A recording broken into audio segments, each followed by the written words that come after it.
Filluam dhe jemi në studio dhe tani do të flasim për pjesën psikologjike, se si na ndikon obeziteti nga ana jonë mendore, ana jonë e bullizmit, shoqëria aty jashtë, që ti vendos 1 ose 2 kile, thonë që si mori ki vendos ti 2-3 kile, se ishe shumë mirë e dobët. Jo për persona pastaj që vojnë prej vitesh nga obeziteti dhe pas ndoshta shumë përpjekjeve për të ulur nga pesha. Që kështu me në studio është Angela Peza, psikologe, mirëmëngjes, mirë se erdhe. Shumë kënaqësi të kemi në studio. Kënaqësi dhe për mua. Dhe duket sikur obeziteti do vazhdoj të jetë një shqetësim për rinin shqiptar dhe jo vetëm për rinin, apo jo nis që nga fëmijëria dhe duke vazhduar në vitet më pas.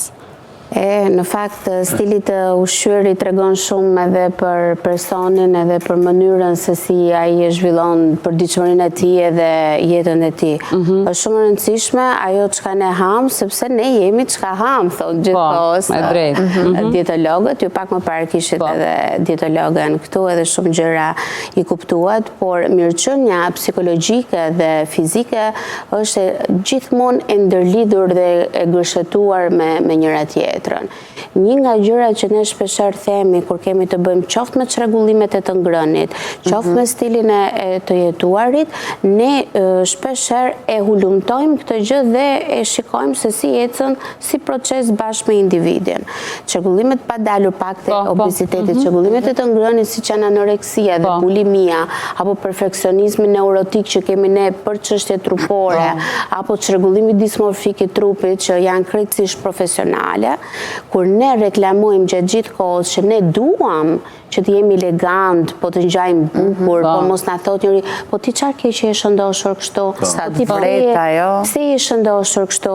Dhe ne kemi një formë gjuhë këtu në Shqipëri që e drejtojmë në një mënyrë që po i kërkojmë llogari dikujt. Ka dhe një lloj arrogancë. Eksakt, ai duhet na japë neve llogari, pse ka shtuar në peshë, pse është shëndoshur, dhe personi duhet japi arsye bindse pse ka ndodhur kjo gjë. Do të thënë duhet jetë ose aspekt shëndetësor ose ndonjë problematik, do të thënë duhet jetë një hap i madh që t'ja justifikojë individit që shoh do të kështu ke ndryshuar shumë. Ishte mirë ashtu. Po pra, duket sikur ti je i detyruar të japësh një shpjegim bindës atij tjetrit. Eksakt, do të thënë që personi ndoshta të intimidohet dhe ta tërheqë dhe të thotë, "Ok, mirë, je i justifikuar për vazhdo jetën tani je justifikuar." Ana bën kjo ne më vulnerabël në sensin që fillojmë edhe gjejmë sërish ngushëllim tek ushqimi pas mërzitjes që kalojmë nga këto komente që marrim?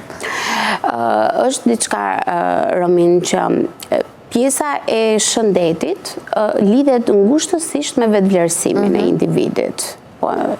Kur ti prezantohesh, njeriu të pret sipas performancës trupore, pra sipas pamjes fizike. Pastaj ajo që e mban marrëdhënien sigurisht janë përputhshmëria e vlerave, e normave, e inteligjencës së përbashkët, e gjërave të caktuara. Kur ne kemi të bëjmë me kilogram tepër, ne fillojmë hapat e para të vetvlerësimit të ulët, pra të paratis me veten. Kjo është ajo që ne ndjejmë. Ajo që evidentohet tek personat që kanë kilogram tepër, jo personat që janë tipik obez, po e lë pak me një anë për ta diskutuar më vonë. Personat që ndryshojnë trupin e tyre, që ndryshojnë performancën e tyre, se nuk priten më me atë performancën e mëparshme, fillon dhe krijojnë ndjenja të thella të zemërimit dhe të nervozizmit. E para njerëz sepse nuk lëvizin dot lirshëm fizikisht. Pra, fizikisht ata nuk munden të bëjnë të njëjtat veprime dhe të njëjtën veprimtari si më përpara. Pastaj ata krijojnë zemërim se nuk munden, janë të pamundur. Dhe çfarë bëjnë? I krijojnë lehtësira vetes ndoshta për të lëvizur me mjete transporti, me makinën e tyre personale, krijojnë një jetë më sedentare dhe kjo e shton për mos u evidentuar. E thellon anksin, thellon depresionin tek njeriu, thellon stresin. Ti the, Angela, faktin që në kilogram të parë ne fillojmë ndjejmë atë vetbesimin e ulët. Pse nuk reagon dikush në kilogram të parë, por më pas ajo vjen sa vjen dhe rëndohet si gjendje?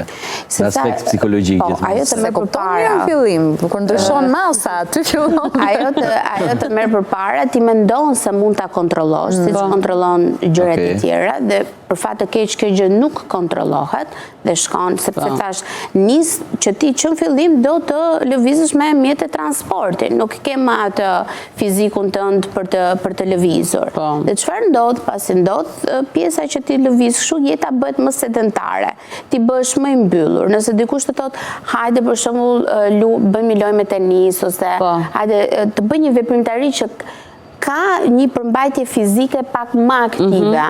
Individi nervozohet, izolohet në shtëpi, shkon diku dhe nuk bën të njëjtën veprimtari me shoqërinë apo me ata që duke sikur ndjeti i paaft në fakt për ta bërë si aktivitet dhe do të shmanget, ose pastaj ne shikojmë edhe variantet e tjera që ky kompleks se kthehet në kompleks pastaj gjithë ky mendimi të tjerëve dhe ti të mbash ato trikot, bluzët shumë oversize, të gjata, të gjëra që të duken linja që të fshesh. Këtu pastaj se kanë çik që kush vend ca kile më tepër vendos të bëj veshje oversize. Oversize të tregon edhe një herë më shumë nga po kjo është çështje estetike. Në aspektet psikologjike ka të bëjë tërësisht me mirëqenien, sepse ti duke patur kompleksitet me veten, ti nuk zë shoqëri të reja, ti nuk shkon në një punë të re, ti nuk merr iniciativa të reja, ti nuk sjell risi në veten tënde, ti ndoshta mund të ndikoj nëse nuk je single, po them, për të bërë partneritet, apo mund të ndryshoj raportin midis çiftit në momentin që personi merr kile, duke reduktuar dhe aktivitetin seksual, dhe marrëdhënien në çift, dhe gjithçka tjetër që ka të bëjë. Pra, pamja jashtme është ajo çka ne jemi. Dhe kjo është vërtet e rëndësishme me pak ujë, po. Duket duhet jetë ndonjë alergji. Po, ndoshta s'ka problem të marrësh edhe ujë. Është çështje e zërit, vjen apo nuk vjen. Varet si qëllon. Janë gjëra që ndodhen për diskutim dhe për të kaluar edhe më pas edhe tek mënyra se si të rinjt edhe adoleshentët kryesisht e perceptojnë këtë si shqetësim dhe më pas kalojnë automatikisht me dashje apo pa dashje tek bullizmi, sepse un kam dëgjuar pafund raste që edhe vajzat, se vajzat duke sikur e ndjen më shumë se sa ndjen çështjen e bullizmit, që kanë vuajtur nga ose çështje hormonesh ose për shumë arsye shëndetësore, ka marr kortizonik, ka marr medikamente dhe janë fryrë domethënë nga ilaçet, kanë qenë ato që janë edhe në sulmin e bullizmit nga moshatarët e tyre. Po, faleminderit që e sjell në vëmendje sepse është shumë e rëndësishme. Meqense edhe sot është dita e obezitetit, kur unë në fillim e nisa me stilin e jetës, edhe me mënyrën tonë, edukimin tonë që kemi për të ushqyer. Po kush na jep të edukat? Na jep bërthama, na jep familja. Pra, ne fillojmë dhe shijojmë më së shumti të njëjtat ushqime që kanë gatuar më së shumti prindrit në shtëpi apo na kanë ushqyer. Domethënë kush ka qenë kujdestar për fëmijën, se mund të ketë ndenjur dhe te nëna dhe te gjyshi dhe kanë pëlqyer ato. Kështu që këtu nis herët, që në mënyrën se si ne ushqejmë fëmijën, nëse fëmija rin me orë të tëra përballë ekranit, qoftë për të parë ato kartonat apo përballë televizorit, dhe fillon procesin e të ngrënit në mënyrë të pavetëdijshme, pra ajo bëhet në mënyrë mekanike, prindi kënaqet se thot po ha fëmia dhe nëse vjen një sëmundje, ai mund ta luftojë apo është i fortë, dhe çfarë ndodh? Fëmia fillon dhe merr kile. Mirë, po fëmia nuk ka më të njëjtin aktivitet fizik siç ka patur dikur, që ti haj dhe dili jashtë dhe rije gjithë ditën e lodheshe, dhe ishe vërtet i uritur dhe kur ktheshe në shtëpi nuk i bëja as naze ushqimit se uria qëndronte. Ndërsa tani populli thot zë vaktin, sepse ne fillojmë dhe ushqemi së tepër. Pjesa tjetër, forma ushqimeve që ne kemi, që kur janë bebe, pra që në moshën 4 deri në 6 muajsh, kur pediatria rekomandon për të ushqyer fëmijët, prindrit preferojnë për të zgjedhur ushqime të konservuara, pra të marrin ushqime që janë pikërisht për fëmijën. Nuk dua të flas për cilësinë e tyre sa të shëndetshme janë, por dua të them që një gjë që është e konservuar, që ai ushqim mua më jeton 3 vite, 4 vite, 5 vite, normalisht ka një substancë ose ka një gjë që është hedhur për ta mbajtur ushqimin në gjendje për kaq kohë. Dhe nuk është e shëndetshme në rritjen e një fëmije, sepse duke kthyer fëmijët në obezitet, ndikon jo vetëm në zhvillimin fizik, po ndikon dhe në zhvillimin mendor, ndikon në performancën e tij, ndikon në tiparet e karakterit që ai fëmijë ndërton, sepse fëmia si ndërton tiparet dhe aprovimin e karakterit të vet. Nëse ai në shoqëri është totalisht i pranueshëm, ti e kupton që je bukur dhe je mirë dhe e ruan të lloj performance. Kur kjo fillon të ndryshon, pra që fëmia të tjerët i thon po ti je shëndosh, po si e ke barë, Ndonjëherë ka ndodhur edhe brenda familjes, kur e shohin që fëmia ka marrë më shumë peshë se ç'duhet, fillojnë me ca terma që po qoftë për këdhelje, po qoftë edhe kritika. Po. Bëjnë edhe krahasime me fëmijët e tjerë. Dhe mbeten nofka. Është një lloj bullizimi edhe nga familja, pastaj patjetër që edhe shoqëria ndikohet nga kjo. Si e përjeton një fëmijë kur nga prindrit apo nga gjyshërit merr të tilla përkëdheljesh nofka që mund të jenë diku ofensive. Ne fjala boluc është bërë kështu si një gjë e zakonshme. Stoja ti përmendja, gjithë i dim. Kur vin pjesa e gjimnazit ose më tutje, bolo që ka qenë Po krahasimi pastaj me kafshët edhe me duket sikur i përkëdhelin, edhe kur ai dobësohet prap i thrasin ose i ngel nofkën. Në fakt tek fëmia ndikon në vetvlerësim, ndikon në procesin e ankthit, ndikon në procesin e performancës, qoftë me bashkëmoshatarët e tij, po qoftë edhe në proceset për shembull në shkollë, në një koncert që ai merr pjesë, në një ndeshje, sepse varet nga aktiviteti fizik që ka fëmia. Dhe sigurisht që kjo ndikon. Kur ne flasim për vetvlerësim dhe vitet tona ecin, ne duhet ta kemi sa më pozitive që kur na vjen një vështirësi të dimë edhe si ta përballojmë. Po kush është përgjegjës kryesor për fëmijën? Janë kujdestarët e tij, pra janë prindrit, ata që kujdesen për ta.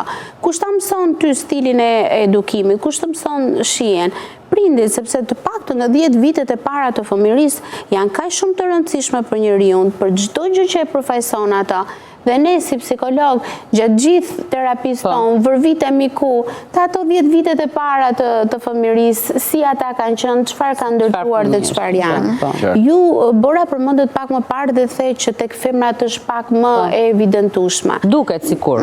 Po, femrat në fakt zënë përqindjen më të lartë në psikologji për sa i përket çrregullimeve të ngrënies, si për anoreksinë edhe si për bulimin. Shumë vajza duke parë të gjithë reklamim të performancës trupore dhe mbi të gjitha për kulturën nga ne vim, që sa dalim nga dera e shtëpisë, kemi komente nga më të ndryshmet, po si jemi veshë, po si ngjajmë, po ku po shkojmë, po sa kemi ndryshuar, fillon aspekti i çrregullimeve të ngrënit. Mund të hanë shumë dhe pastaj mund të shkojnë edhe për ta nxjerrë atë për të ruajtur peshën trupore. Ndërkohë, Angela, për shembull, personalisht ajo që një ndër gjërat që unë kam evidentuar dhe që është shqetësim për një pjesë të nënave të paktën kur i përballen me fëmijët me përrallat ose me filmat vizatimor ose edhe me filmat më pas që shikojnë mosha pak më e rritur, dhe është në fokus gjithmonë një vajzë që është e shëndosh, e veshur keq dhe që mund të jetë ajo shërbëtorja. Dhe është gjithmonë një vajzë e bukur, e veshur mirë, që është princesha, që është vajza e mbretit, është vajza që është model, është vajza që e duan shoqet gjithë. Domethënë mos ndoshta është që këtu gabimi, ofrimi që ne kemi që te prallat, te historitë e fëmijëve, se duken si detaje, po ndërkohë fëmijët fillojnë të mësohen me i rrihet veshje, le të themi në zhargon. Psikologjia e prallave është pak interesante dhe ndoshta mund ta bëni në një ditë si temë. Fëmijët arrin ta diferencojnë dhe të keqen nga e mira dhe kush është reale dhe kush është ireale. Për sa i përket që për shembull një shërbëtore, ajo që të shërben ose ajo që i vjen në ndihmë një familje është gjithmonë e shëndosh, e lidhim pastaj me faktin që ajo rri në kuzhinë në bazë ushqet më shumë. Për shembull në shumë profesione i lidhim me shëndetin. Çfarë je kuzhinjer, je shëndetin e justifikuar. Apo gjëra të ndryshme ndoshta edhe të. Ka thënë mirë ti të evitohen arrin atë piksa të diferencojnë gjërat. Kur ato shikojnë pralla mirës që prindit ja tregoi se çfarë ta shoqërojnë ndërkohë. Se çfarë është duke parë, që jo gjithmonë është kështu. Domethënë, prandaj ne themi që fjala e prindrit zë vend tek fëmia për çdo gjë që ai ndërton. Po, e drejtë. Ndërkohë Angela, në momentin që një person që vuan nga obeziteti fillon dietën ose fillon dëshirën për të rinovuar stilin e tij të jetesës, normalisht që sidomos muajin e parë ka probleme shumë të mëdha për të mësuar. Si ndikon kjo gjë në aspekt psikologjike? Çfarë mund të bëjë ai për të rregulluar, le të themi, stilin e jetesës edhe mentalitetin që ai ka? Qoftë që tek fëmijët, tek adoleshentët dhe tek të rriturit, ne kemi faktorë mbështetës dhe faktorët mbështetës janë ose partneri, ose familja jote, pra njerëzit e tu të dashur. Dhe patjetër që ato do të kenë një ndikim psikologjik tek ti për të ndërmarrë hapa se si ti mund të ndryshosh veten tënde dhe për ta përmirësuar atë.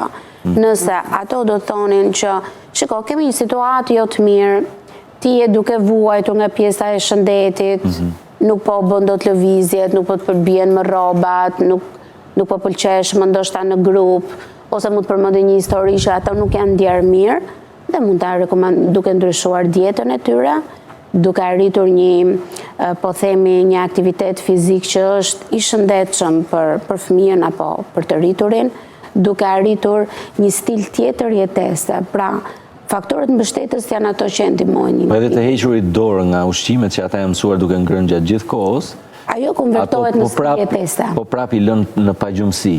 Kanë pagjumësi të theksuar, kanë ndjenjën e ankthit. Shikojnë ëndrat të këqija. Po, shohin ëndrat të këqija, duan gjatë gjithë kohës që ta konsumojnë atë çokoladën që tashmë e kanë hequr. Këto janë raste pak më të agravuara. Okej. Dhe këto zëvendësohen me dietologun, pra gjithë këto vështirësitë që ju merrni zëvendësohen me dietologun. Për shembull, shpeshherë njerëzit kanë varësi edhe nga sheqeri dhe është e pakuptueshme. Shumë persona ngrihen në mëngjes dhe thonë nuk ri dot pa kafe, në fakt nuk po rin dot pa sheqerin. Po ata që pin kafen pa sheqer. Është tjetër, po them për raste të kësaj natyre. Është shumë e qartë, po. Do të thotë këtu është mënyra se si ti mëson anën tënde psikologjike, mendjen tënde. Mendoj që këtu lidhet e gjitha, e gjithë lufta, nëse mund ta themi kështu. Kur ne nuk e kemi për shembull fare që e kemi të agravuar situatën, nuk e kemi më në kontroll. Okej. Marrim kilet, shëndoshemi, ndryshojmë performancën tonë, nga stresi, nga ankthi, ne ham prap. Dhe ham përsëri dhe kjo gjë shtohet. Ajo shtohet sapo ti ham mban ndjenja faji. Fillon e ndjesh në faj, nuk e duron doktor. Në rastet të tjera janë rastet e bulimisë kur personat shkojnë edhe e nxjerrin këto.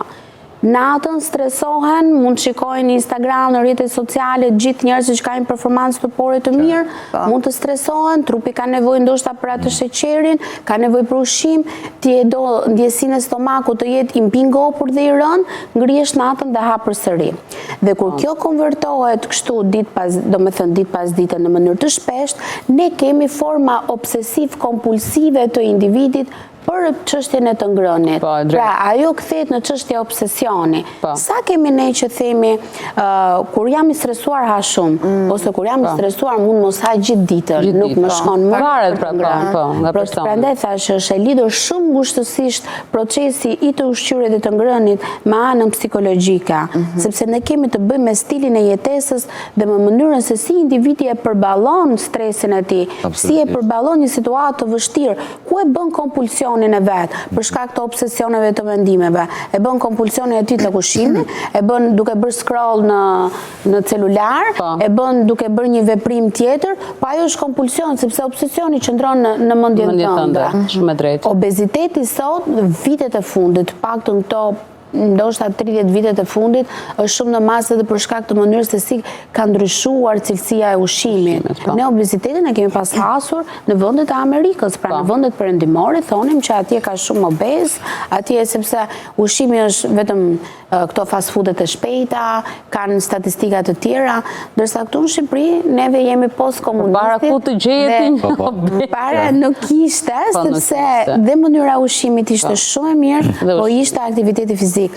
Mos harrojmë që ne vim, të paktën brezi im, vjen nga një aktivitet fizik i përditësuar. Do të thënë pasi ne bënim rrjeshte në shkollë, do bënim Fizikulturë në orën e parë. Po, dhe pastaj do merrnim pjesën tjetër të orëve të mësimit. Ka vazhduar edhe në gjimnaz dhe diku të ndoshta një 5 vjet para meje, duhet t'jenë brezi që dhe në universitet kam pas bërë ushtrime fizike sepse e kishin të detyrueshme.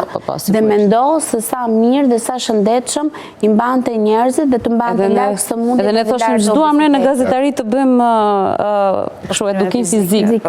Domethënë por kemi pasur si na do të dilje mirë, se duhet përgatitesh për terren.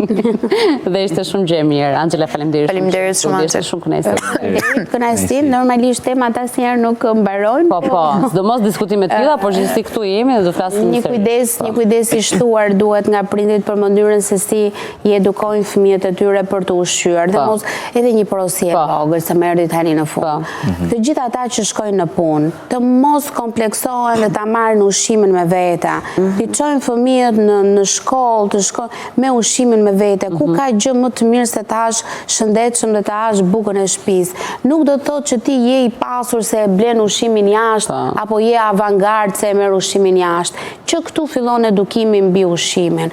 Ti e ndërton veten tënde në bazë të personalitetit dhe tipareve të karakterit tënd. Nuk ka lidhje nëse blen ushqimin e shpejt, nëse shkon aty ku është më, po themi më in për momentin apo është më modern. Merrni ushqimin e vetë dhe do keni një jetesë më të mirë, qoftë shëndetësore, qoftë edhe psikologjike. Shumë e vërtetë. Faleminderit Angela. Reklama kthehemi pas pak.